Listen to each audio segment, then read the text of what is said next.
the answers to the way consciousness, as it were, fragmented from the point of view of metaphysical anatomy of the process. And it is due to the breathing, only due to the breathing. I felt this is a very important reminder and adjustment, so as to not to have somehow misconceived ideas what to be held hostage here, whom to blame or what to blame. You see?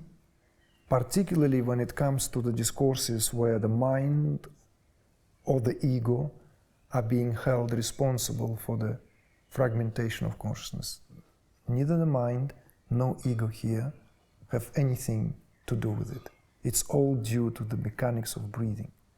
And in the Kundalini, I don't want to go now there at the expense of kind of like crushing it down, but those of you who have taken the course know how much attention was given to that. No? Come on, folks, give it a few, yeah. Give it a little like. So that's why always going back to these Dvadashanta points. So that you, at any point in time, anywhere, wherever you happen to be, you can very quickly connect these dots, as it were. You see? Intentionally speaking. So because that is where consciousness is uncoalesced.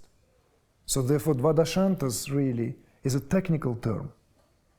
But given these terms a decoding, we could say that that is the state of Shiva. In other words, these Dvadashantas, the points of suspension, is a state of undiluted, pure awareness.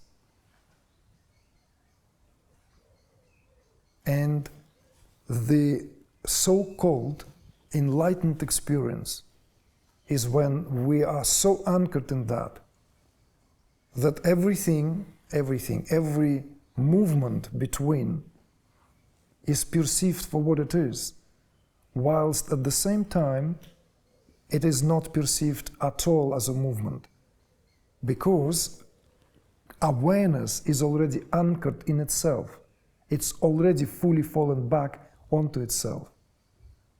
So this is why bringing reminder to this in meditation, to connect, whether this is connecting the breath, incoming and outgoing, whether bringing the mantra corresponding sound inherent in the breath, as the Hamsa, has that value, you see? But if someone in the foray of the process, it may be for them difficult at that phase to keep their attention, because that would feel as if restraining the process itself, you see? So therefore we don't turn it into some kind of strict rule. We begin with that, and then I actually always say, and everyone knows who have been, that I always encourage people, now let the spontaneity reign. Let the spontaneity take over. But in the stages of the guidance, that's not, this is like, sometimes my own students think that this is unimportant, and I remind them that this guidance is pure gold. Very important. And this connecting of the dots of what happens in the incoming and outgoing breath, you know, when it hits a certain point in the anatomy called Kalata, it cannot progress because Kundalini hasn't yet done its reversal. So it fractures the awareness there and then. And that's what's responsible for anatomical reality behind the polarization of the functioning of the brain and the different sides of the nervous system. And that's what gives the subject-object a full reign. That's what gives subject-object reality. down to breathing. That's why yogis forcibly hold breath in kumbhakas. You know that? That's because they want shortcut. I would put everyone on kumbhaka on the first day if all of you came down from Himalayas now, completely. All of you come from a pure, extraordinary, unpolluted areas, and all of you are pure in every way.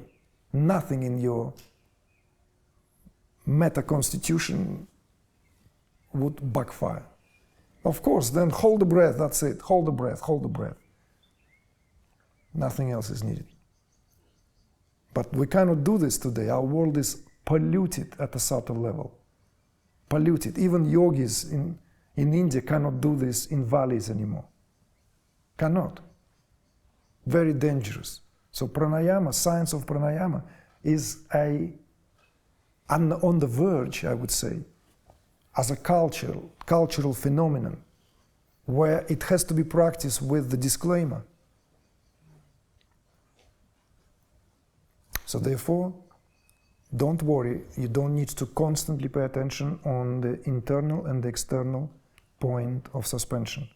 Only in the entering phases, then the spontaneity takes over. But the day will come when you will be grateful that there is this full awareness of that.